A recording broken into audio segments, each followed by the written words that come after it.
اس کی توہین، اس ادارے کی بے عزتی، ساری چیزوں کو ایک طرف رکھتے ہوئے، اپنی عزت ایک طرف رکھتے ہوئے، جب کوئی بھی استاد بچوں کو پڑھانے کے لیے وہ پریشر لے کر بیٹھتا ہے تو وہ یقیناً داد کا مستحق ہوتا ہے، وہ یقیناً حوصلہ افزائی کا مستحق ہوتا ہے۔ حضرات محترم، آپ لوگوں کا یہ ادارہ جو اس علاقے میں پایا جاتا ہے، یہ پڑھانے والے اساتذہ، یہ سکول، اور اصل میں بات ہوتی ہے، میں آپ لوگوں سے ایک سوال کروں گا کہ اگر انجن کمزور ہو تو گاڑی چل سکتی ہے؟ کبھی بھی نہیں چل سکتی۔ اگر انجن کمزور ہو تو گاڑی کبھی بھی نہیں چل سکتی۔ اگر انجن پاورفل ہو، بہترین ہو اور ہمت والا ہو تو وہ گاڑی تیزی سے چلے گی۔ تو میں آپ لوگوں کے گزارش کروں گا کہ آپ لوگ دست و بازو بنے کہ ماشاءاللہ اس ادارے کا انجن ہی بہت تگڑا ہے۔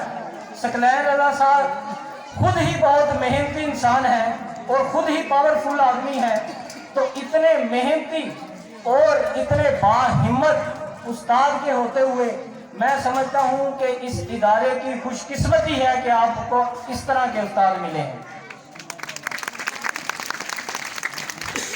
حضرات محترم، میں نے ایک آیت مبارکہ آپ لوگوں کے سامنے تلاوت کی، چھوٹا سا حصہ۔ اللہ تعالیٰ نے فرمایا کہ میں جس کو چاہے عزت دوں، جس کو چاہے ذلت دوں۔ پھر حضور کی حدیث پیش کی، حضور نے فرمایا ما من مولود یولد علی فطرۃ الاسلام، کہ جب کوئی بچہ دنیا میں آتا ہے تو وہ فطرت اسلام لے کر آتا ہے۔ اب فطرت کا مطلب کیا ہے؟ کچھ چیزیں آپ لوگوں کو سمجھانا چاہوں گا اور والدین سے گزارش ہے کہ وہ بات کو توجہ سے سنیں گے۔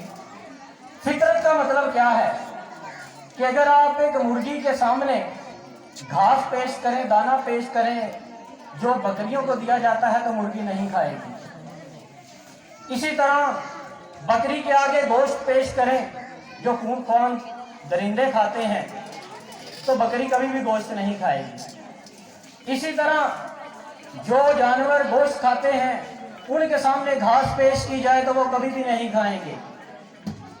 اس کو کہتے ہیں فطرت۔ حضور نبی کریم صلی اللہ علیہ وسلم نے فرمایا کہ ہر بچہ جب دنیا میں آتا ہے تو وہ فطرت اسلام لے کر آتا ہے۔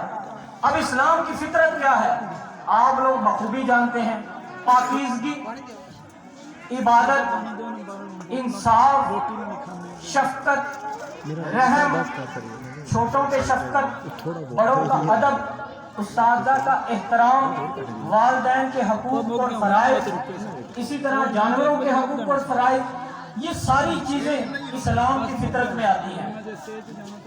یہ ساری چیزیں اسلام کی فطرت میں آتی ہیں۔ تو حضور نبی کریم صلی اللہ علیہ وسلم نے فرمایا جب کوئی بچہ اس دنیا میں آتا ہے تو وہ یہ ساری چیزیں لے کر، یہ ساری فطرتیں لے کر، یہ سارے عادات اور اوصاف لے کر اس دنیا میں آتا ہے۔ یہ بہت لمبی حدیث ہے، اس سے آگے ہی حضور نے فرمایا پھر اس کے والدین چاہیں تو اس کو یہودی بنائیں، نصرانی بنائیں یا عیسائی بنائیں۔ اس کا مطلب کیا ہے؟ اس کا مطلب یہ ہے کہ الحمدللہ صد الحمدللہ ہم مسلمان گھرانے میں پیدا ہوئے تو ہم پیدا ہوتے ہی مسلمان تھے۔ اسی طرح جو بچہ عیسائی خاندان میں پیدا ہوگا وہ پیدا ہوتے ہی اس کا مذہب عیسائی ہوگا۔ اسی طرح جو بچہ ہندوؤں کے گھر پیدا ہوگا تو پیدا ہوتے ہی اس کا مذہب ہندو مت ہوگا۔ ہم الحمدللہ اسلامی گھر میں پیدا ہوئے، ہم مسلمان کے گھر میں پیدا ہوئے تو آج ہم مسلمان ہیں۔ تو جو اسلام کی فطرت میں جو چیزیں پائی جائیں گی وہ بچہ وہ دنیا میں لے کر آئے گا۔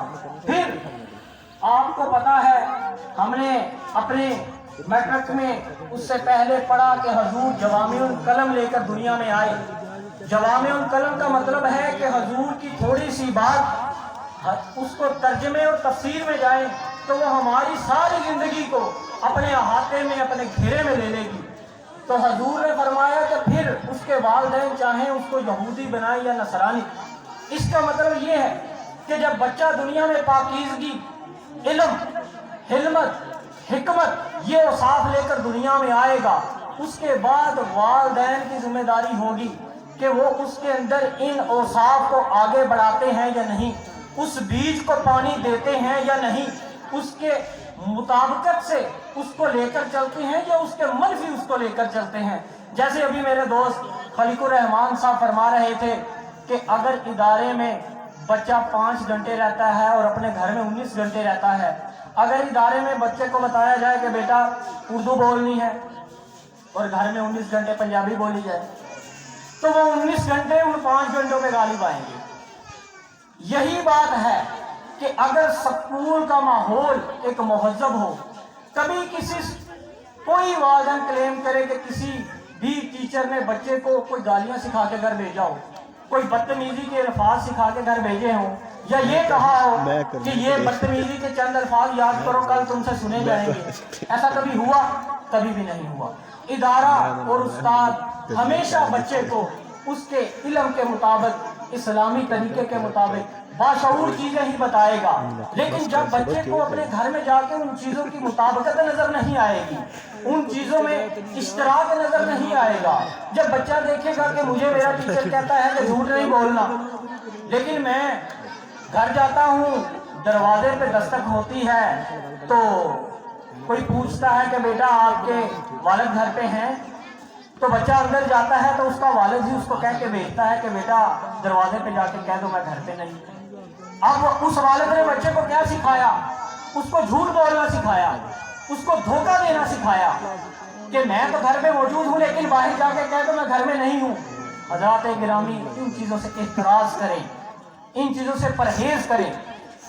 بچے کی بنیاد اس کے والدین اس کے گھر سے بناتے ہیں، پھر اس بنیاد پر کوئی بھی ادارہ، کوئی بھی استاد ایک مضبوط بلڈنگ قائم کرتا ہے۔ مجھے بہت اچھا لگا ثقلین رضا صاحب کی باتیں سن کے، جو وہ والدین سے ڈائریکٹلی کر رہے ہیں۔ حضرات گرامی، ہم شہروں والے بیٹھے ہیں، یہ میں زکا صاحب، وحید صاحب ابھی تشریف لائے اس محفل میں، فیصل جنجوعہ صاحب، ہم سارے شہر والے ہیں۔ ہم والدین کو اتنی سی بات کہیں تو وہ غصہ کر جاتے ہیں۔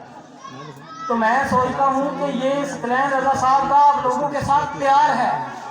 یقین کریں، جب کسی استاد کو اپنے بچے کے ساتھ زیادہ پیار ہوتا ہے وہ اس کو غصہ بھی زیادہ کرتا ہے۔ اسی طرح یہ ثقلین صاحب کا آپ والدین کے ساتھ بھی اتنا پیار ہے کہ وہ آپ کے ساتھ باتیں کر رہے ہیں اور کھلم کھلی باتیں کر رہے ہیں۔ تو میں اپریشیٹ کروں گا اس ادارے کے اساتذہ کو بھی۔ حضرات محترم، والدین کی طرف جب بات آتی ہے، جب والدین کی تربیت کی طرف بات آتی ہے، میں نے سنا ہے کہ یہ گاؤں جو ہے یہ حسین کے ماننے والوں کا گاؤں ہے۔ واقعی ایسا ہے، حسین کے ماننے والے کا گاؤں ہے۔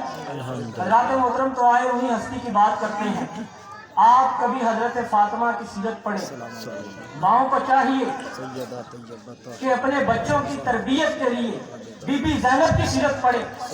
ماں کو چاہیے کہ اپنے بچوں کی تربیت کے لیے حضرت فاطمہ الزہرا کی تربیت پڑھے کہ انہوں نے اپنے بچوں کی تربیت کیسے کی، انہوں نے حضرت امام حسن کی تربیت کیسے کی، انہوں نے حضرت امام حسین کی تربیت کیسے کی کہ جب وہ 3 دن روزے سے تھی تو دروازے پہ آتا ہے، ایک دفعہ یتیم بن کے، ایک دفعہ اسیر بن کے، ایک دفعہ غریب بن کے حضرت جبرائیل علیہ السلام تشریف لاتے ہیں۔ تو یہ تربیت ہو رہی ہے۔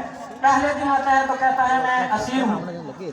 حضرت بی بی فاطمہ فرماتی ہیں کہ بیٹا ساری کی ساری روٹیاں اٹھا کے دے دو۔